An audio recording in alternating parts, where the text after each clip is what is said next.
saya akan panggil, ternyata iya, koruptor-koruptor itu memang luar biasa lihainya dan merugikan bangsa cukup parah. Dan korupsi yang paling besar, penyimpangan yang paling besar itu yang setengah korupsi. Atau korupsi yang tersamar. Ya, seolah legal tapi nyolong. Ini pinternya orang pinter. Repotnya orang pinter itu sering pinter nyolong. Aku heran juga deh gimana caranya itu. Jadi saudara-saudara, yang paling parah adalah kerugian sistemik. Ya, koruptor itu brengsek. Dia nyolong. Berat. Ada yang nyolong 2T, ada yang nyolong 3T. Ya kan saya lihat banyak geleng-geleng kepala. Nah inilah untuk orang PKS 2T banyak sekali.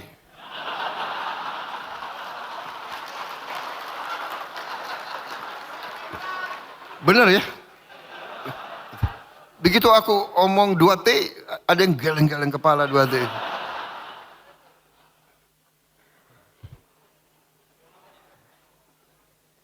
Kalau saya cerita berapa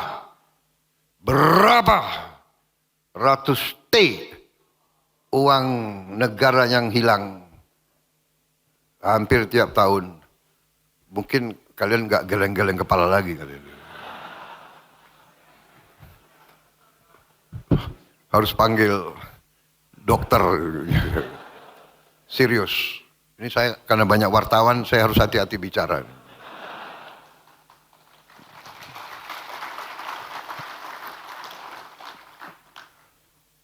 Jadi saudara-saudara, tapi saya yakin di dalam hatinya wartawan-wartawan, sebetulnya apa yang saya ngomong, mereka merasakan. Karena wartawan pun penghasilannya sedikit. Benar.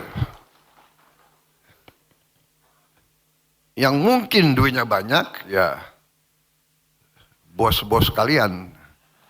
Tapi wartawan ya gajinya, ya kan. Jadi saudara-saudara, ini adalah yang saya lihat, ya, yang kita harus beresin nanti semua ini adalah suatu, menurut saya, perampokan sistemik. Sistem yang dibuat dan kelengahan elit kita selama ini sehingga kekayaan kita terkeruk. Sebagai contoh,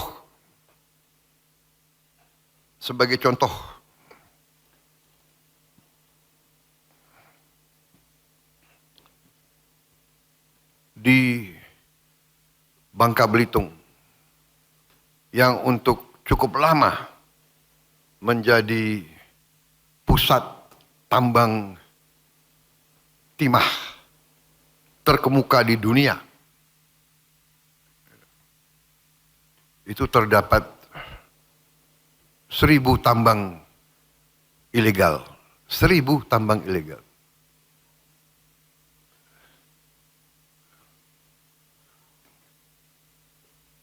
Mulai tanggal 1 September kemarin, saya perintahkan TNI, Polri, Bea Cukai bikin operasi besar-besaran di Bangka Belitung. Menutup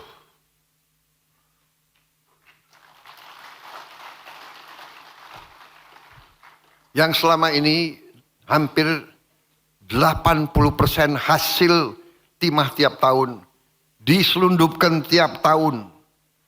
80% timah kita tutup dan nyelundupnya macam-macam.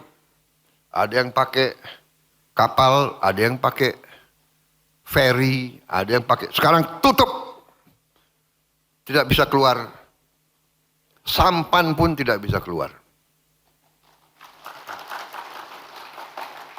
Kita perkirakan September, Oktober, November, Desember kita bisa selamatkan 22 triliun. Tahun depan kita perkirakan kita bisa selamatkan 45 triliun. Dari 2 pulau ini saja. Tetapi yang lebih merisaukan tapi juga memberi harapan, ternyata limbahnya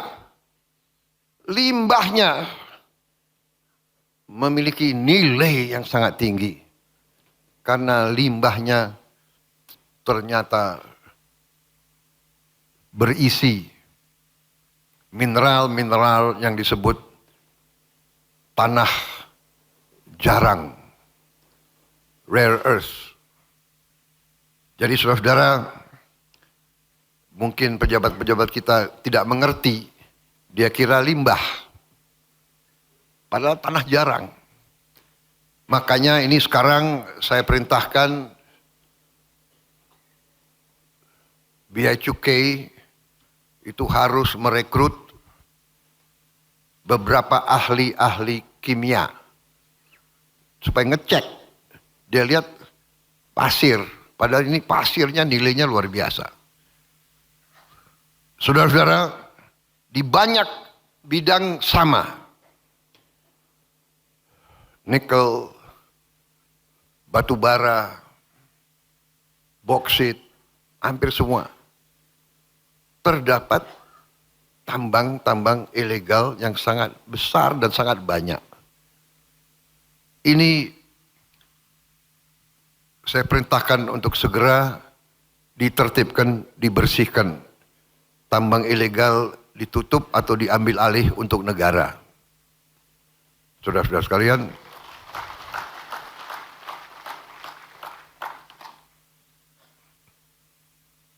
dan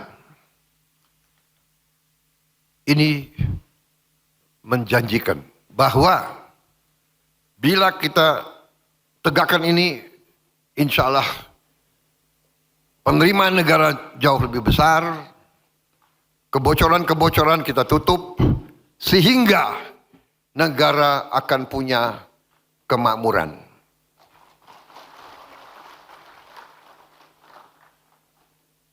Saudara-saudara sekalian,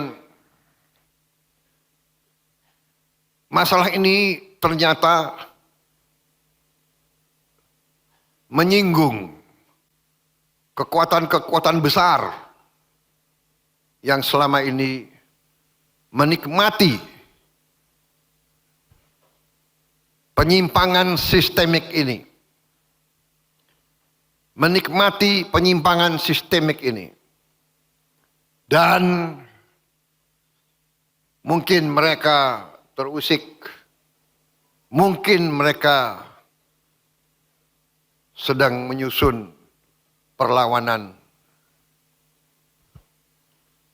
dan kita terus investigasi kerusuhan-kerusuhan beberapa saat yang lalu, yang kita melihat indikasi ada keterlibatan kekuatan-kekuatan tertentu untuk bikin gaduh, untuk menghentikan pembangunan dan kebangkitan ekonomi Indonesia. Karena mereka tidak ingin Indonesia makmur.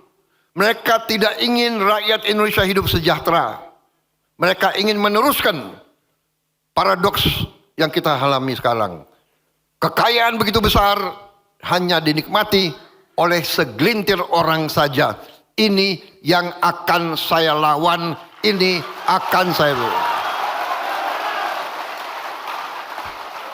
Dan saya berharap saudara-saudara sekalian, semua partai politik termasuk PKS bersama saya, mari kita lawan ini.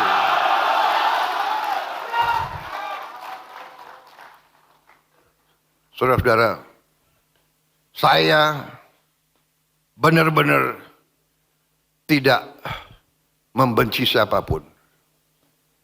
Tapi saya katakan bahwa perintah Undang-Undang Dasar, perintah pendiri-pendiri bangsa kita adalah bahwa bumi dan air dan semua kekayaan yang terkandung di dalamnya dikuasai oleh negara dan dipergunakan sebesar-besarnya untuk kemakmuran rakyat. Itu adalah perintah Undang-Undang Dasar kita. Dan hanya itu, saudara-saudara, hanya itu yang bisa menyelamatkan masa depan anak-anak dan cucu-cucu kita.